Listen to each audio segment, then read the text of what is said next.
Petite vidéo sur l'endroit où je suis et sur l'étape d'aujourd'hui. Alors voilà, je vais faire très bref. Alors l'étape d'aujourd'hui était très dure. Mes ampoules ouvertes m'ont vraiment assommé. Je suis fatigué. En fait, je vais essayer de me coucher tôt pour pouvoir récupérer pour demain, puisque demain j'ai quand même un périple une étape de 42 km. Ce qui représente pas mal de kilomètres. Là je viens juste de sortir de douche et ça fait du bien. Voilà, donc là je vais mettre la pommade pour demain et je vais également mettre la pommade cicatrisante parce que les ampoules aujourd'hui c'était très dur. Voilà, cette vidéo pour ça. Également pour vous dire que milieu de chemin j'ai dû rencontrer Blaise encore une fois. Je ne sais pas si vous l'avez vu sur la vidéo précédente, mais Blaise, le fait d'être avec quelqu'un m'a permis d'oublier les ampoules. Et d'ailleurs, ça l'a fait rire parce qu'il s'est lui-même demandé pourquoi est-ce que je continue de marcher. Voilà. Et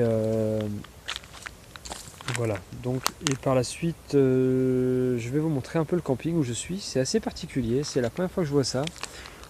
Alors, laissez-moi des commentaires pour me dire si vous aussi ça vous a un peu turlupiné, comme on pourrait vous dire, ou si vous vous êtes posé des questions sur ce camping. Alors attention, je vais vous faire un topo tout de suite. Et je vais également vous parler de la mise en place de mon campement. Voilà. Bah, écoutez, allons tout de suite voir ça. Alors donc le camping en lui-même, alors je vous montre, regardez, je suis monté là et quand je suis arrivé, voilà ce que j'ai vu. J'ai vu un emplacement ici, un deuxième emplacement là où il y a mon campement. Ici j'ai vu un troisième emplacement, incroyable. Voilà, c'est vide. Ici une caravane, donc avec la voiture de celui qui l'occupe. Et ici j'ai vu une cabane. Alors, première réaction, c'est pourquoi 3 emplacements, une caravane.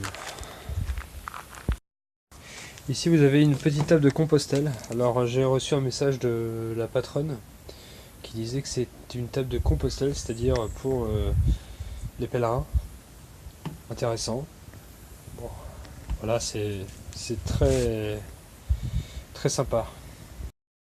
Et ici nous avons les toilettes. Alors les toilettes, voilà, donc basique. C'est même pas des toilettes sèches. Voilà, c'est un peu, c'est magique presque. Donc voici mon campement. Alors ici c'est en fait donc un hamac que j'ai posé au sol. C'est assez particulier. Ici ce que vous voyez là c'est la tarpe. Alors la tarpe en fait c'est ce que l'on pose au-dessus d'un hamac pour pouvoir se protéger de la pluie et du vent également. Et entre les arbres ça marche très bien. Et j'ai pu essayer déjà cette méthode posée au sol dans le camping de Lozerte. C'est vraiment très intéressant. Alors comment poser le tarp déjà avant de poser le hamac? Alors il faut prendre les 2 bâtons de randonnée, il faut les mettre à l'envers et du coup le bout du bâton, c'est-à-dire la pointe, va directement ici dans l'anneau. Un bâton de chaque côté.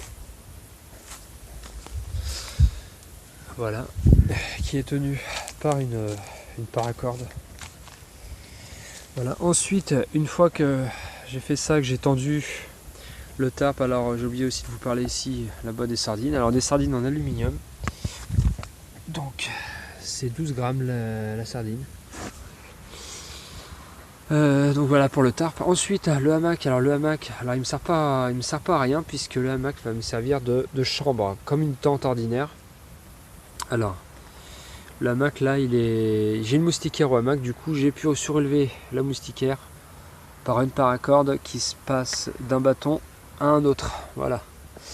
Comme ça me fait une chambre. Voilà. Avant j'ai posé un poncho qui va séparer l'humidité du hamac Et à l'intérieur du hamac, j'ai placé ce que l'on appelle un tapis thermorégulant. Et ensuite le duvet, donc ce qui va me procurer un confort pour la nuit. Voilà, comme ça je suis sûr de ne pas avoir froid. Et si jamais j'ai trop froid, j'ai pris également des couvertures Quechua polyester. Voilà, donc je pense que je vais passer une très bonne nuit.